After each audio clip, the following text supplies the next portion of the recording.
Hi అండి అందరికీ. నా ఛానల్ని ఎవరైనా కొత్తగా చూస్తున్నట్టయితే ప్లీజ్ సబ్స్క్రైబ్ చేయండి. అలాగే ఒక చిన్న లైక్ వేయడం వల్ల నా వీడియో ఎంతోమందికి రీచ్ అవుతుంది. ఈరోజు ఇల్లు ఇల్లాలు పిల్లల ఎపిసోడ్లో ఏం జరిగిందంటే, అమూల్య తన మెడలో తాళి ఎలా వచ్చిందో అన్న విషయం బయట పెట్టాలంటే నువ్వు వేరే అమ్మాయితో చనువుగా ఉండమని, ఆ తర్వాత కథ నేను నడిపిస్తానంటూ ప్లాన్ ఇస్తుంది శ్రీవల్లి. ఇక ఆమె ఇచ్చిన ప్లాన్తోనే రంగంలోకి దిగిన విశ్వక్ హోలీ సందర్భంగా వేరే అమ్మాయితో రొమాన్స్ చేస్తూ ధీరజ్ కంట పడతాడు. ఇక ధీరజ్ వీరావేశంతో విశ్వక్ కాలర్ పట్టుకొని లాక్కొని వచ్చి పంచాయతీ పెడతాడు గత ఎపిసోడ్లో. అయితే ఇక ఈరోజు ఎపిసోడ్లో ఏమైందంటే, ఒక్క అమ్మాయితో కాదు 100 మంది అమ్మాయిలతో తిరుగుతా, అది నా ఇష్టం, పెళ్లి చేసుకున్నది అదే నోరెత్తడం లేదు, మధ్యలో నీకేంట్రా సంబంధం అని ధీరజ్ని ఢీకొడతాడు విశ్వక్.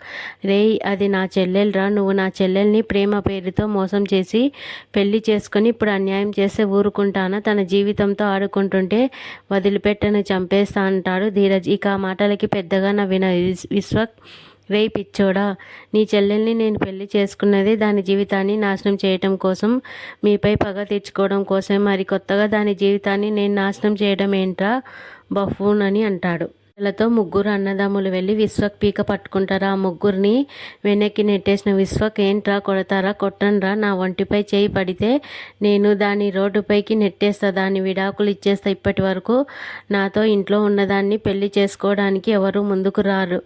అప్పుడు మీ చెల్లెలి జీవితాంతం పెళ్ళి పెటాకులు లేకుండా మిగిలిపోతుంది. అప్పుడు పర్లేదనుకుంటే కొట్టండ్రా, రండి కొట్టండి అని అంటాడు విశ్వక్. రే, మా చెల్లెలి ముఖం చూసి, ఆ రోజు నువ్వు మా చెల్లెలి మెడలో తాళి కట్టినా సరే ఆ రోజు నిన్ను చంపకుండా వదిలిపెట్టాం. తన జీవితాన్ని నాశనం చేయాలని చూస్తుంటే నిన్ను ఎలా వదిలేసాం అనుకుంటున్నావురా? నిన్ను చంపేస్తా అంటూ పెద్ద బండరాయి తెచ్చి విశ్వక్ పైకి ఎత్తబోతాడు ధీరజ్. అయితే ఏమాత్రం భయపడని విశ్వక్, రే రారా, దమ్ముంటే చంపరా, నువ్వు రామరాజు కొడుకువే అయితే చంపరా అని అంటాడు. మిగిలిన వాళ్ళంతా ధీరజ్ని గట్టిగా పట్టుకోవడం, వదిలండి వాడిని చంపేస్తా అని ఆవేశపడతాడు. ఇక రామరాజు, రే చిన్నోడ, రాయి పడి అని అంటాడు. ప్రేమ కూడా వద్దని అడ్డుపడుతుంది. వీడు నా చెల్లెలి జీవితంతో ఆడుకోవాలని చూస్తున్నాడు, నా చెల్లెలికి అన్యాయం జరగనివ్వను అని దూసుకొని ముందుకు వెళ్తాడు. ఇంతలో అమూల్య, ఆగన్నయ్య, వీడిని చంపి నువ్వు జైలు పాలవుతావా అని అంటుంది. వెళ్తానమ్మా, నీకోసం ఏదైనా చేస్తాను. వీడు నీ మెడలో తాళి కట్టి వేరే అమ్మాయితో తిరుగుతూ ఎంజాయ్ చేస్తాడా? చంపేస్తా, వీడిని చంపేస్తా అంటూ దూసుకెళ్తాడు ధీరజ్. ఇక ఆపే ప్రయత్నంలో నిజం చెప్పేస్తుంది అమూల్య. వీడు అసలు నా మెడలో తాళి కట్టలేదన్నయ్య అంటుంది. ఆ మాటతో అక్కడున్న వాళ్ళంతా షాక్ అవుతారు. ఇక దెబ్బకి రాయి కింద పడేసిన ధీరజ్ తెల్లముఖం వేస్తాడు. శ్రీవల్లి అయితే అది లెక్క నిజం బయటపడిందని సంబరపడిపోతుంది. ఇక షాక్లో ఉన్న ధీరజ్, ఏంటమ్మా ఏం మాట్లాడుతున్నావు అని అంటాడు. అవునన్నయ్య, వీడు నా మెడలో తాళి కట్టలేదు, వీడు నా భర్తే కాదు, వీడికి నాకు ఎలాంటి సంబంధం లేదు. మరి వీడు నా జీవితాన్ని అన్యాయం చేసేదేంటి? వీడు ఎటుపోతే మనకెందుకు, ఎవరితో తిరిగితే మనకెందుకు? నువ్వు జైలు పాలు కావటం ఏంటన్నయ్య, వదిలేయని అంటుంది అమూల్య. ఆ మాటతో శ్రీవల్లి తెగ సంబరపడిపోతూ, అమ్మయ్య, అసలు మ్యాటర్ బయటపడిపోయింది. ఇప్పుడు అసలు మ్యాటర్ తన మెడలో తాళి వేసుకోమన్న సూత్రధారి పాత్రధారి ఎవరో ఇప్పుడు బయటపడిపోతుంది అని అంటుంది. ఇక తర్వాత ఇంతలో వేదవతి, ఏం మాట్లాడుతున్నావే, వీడితో నీకు పెళ్ళి కాకపోతే మరి నీ మెడలో తాళి ఎలా వచ్చిందే, చెప్పు అని నిలదీస్తుంది.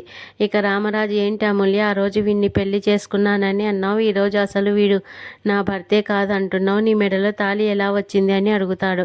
ఇక విశ్వక్, బామ్మ తల్లి కల్పించుకొని గొడవలకి భయపడి తాలిబంధాన్ని హేళన చెయ్యొద్దమ్మా, తాళి కట్టలేదని అబద్ధం చెప్పొద్దు అని అంటాడు. దాంతో ప్రేమ లేదమ్మా, అమూల్య చెప్పేది నిజమే అంటుంది. ఆ మాట అంతా షాక్ అయిపోతారు.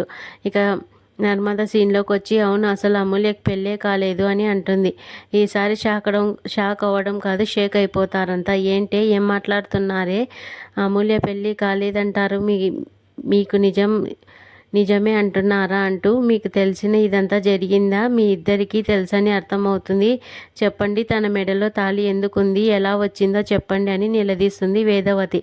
ఇక శ్రీవల్లి సైగ చేయడంతో విశ్వ సీన్లోకి దిగుతాడు. చెప్పు అమూల్య, చెప్పు, నీ మెడలోకి తాళి ఎవరు వచ్చిందో చెప్పు. మీ వాళ్ళు అడుగుతున్నారు కదా, నీ అంతటా నువ్వే కట్టుకున్నావా, లేదంటే ఎవరైనా తాళి కట్టుకోమని చెప్పారా, చెప్పు అని అంటాడు విశ్వక్.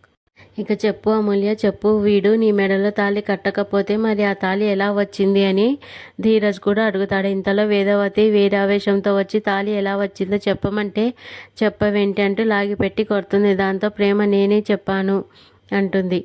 ఇక ధీరజ్ చేయి పట్టుకుంటుంది. ప్రేమ చేతిని వెనక్కి లాక్కున్న ధీరజ్ షాక్ అయిపోతాడు. అసలు జరిగింది ఏంటంటే అంటూ ప్రేమ చెప్పబోతుంటే ధీరజ్ వద్దు, ఇంకేం చెప్పొద్దు అంటూ ఆపేశాడు. ఇక రామరాజు రంగంలోకి దిగి అమూల్య దగ్గరకు వస్తాడు. చూడు అమూల్య, నీకు నిజంగా పెళ్లి కాలేదు కదా, నీ మెడలో ఉన్న తాళి వీడు కట్టలేదు కదా అని అడుగుతుంది. అవును నాన్న, నిజంగా పెళ్లి కాలేదు, ఆ తాళి వీడు కట్టలేదు అని అంటుంది అమూల్య. దాంతో రామరాజు ఆ తాళి తీసి వాడి ముఖాన కొట్టమ్మా అని అంటాడు. వేదవతి కూడా అదే మాట అంటుంది, కొట్టవే వాడి ముఖాన తాళి అని. దాంతో అమూల్య ఆ తాళి తెంపేసి విశ్వక్ ముఖాన కొడుతుంది. ఆ తర్వాత అమూల్య చేయి పట్టుకొని ఇంట్లోకి తీసుకెళ్తాడు రామరాజు. అయితే తాళి కట్టుకున్నది బాగానే ఉంది, లేపుకొని వెళ్ళిన వాడు బాగానే ఉన్నాడు, కానీ ఆ తాళి కట్టమన్న ప్రేమ ధీరజ్ ముందు దోషిలా నిలబడుతుంది. ఇక ఏం జరిగిందో తర్వాయి భాగంలో తెలుస్తుంది. దాంతో ఎపిసోడ్ పూర్తవుతుంది.